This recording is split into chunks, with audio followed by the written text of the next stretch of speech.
Bike check ni Goldie. Frame, Apex X3. Yes, custom paint. Gold black na finish. Tapos, yung fork niya, DFS, carbon. Hindi, carbon talaga to. Oh, 1.35 kilograms yung weight niya. Oh. Tapos, yung cockpit, Uno cockpit, reg na grips. Tapos, reg na saddle. Then, yung group set niya is Shimano Diore na 10-speed. Yung brake niya, M6 1000. Wheel set niya, Duke Raker Real 40. Ito yung enduro na wheel set.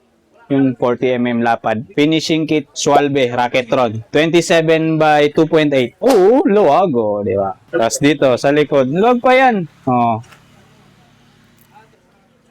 So, yung weight niya is nasa 13 yung weight nito. Tiyan mo nga, 30 tit lang. Tapos yung mga kasama ko naka-gravel. Tapos yung iba, 34, 36, oh, di ba? Pero sulit naman. Ganda yung ride. Malaki lang yung gulong pero smooth siya pag nakapang straight na. Ang ano talaga yung build niya? Pang pogi build. Yun lang talaga. Ipaplano ko nga itong kuhan gagawin kong kuhan, drop bar. Itatry ko yung drop bar. Ewan ko kung i-grant ni Shimano, pwede kaya sa Shimano. Gravel category, drop bar. Inisip ko. Magkaan. Pero for kuhan din, no? Nakalist to for sale. PM lang sila sa page ng Duke Raker. Discounted price to. Hindi siya more affordable offer para sa kukuha.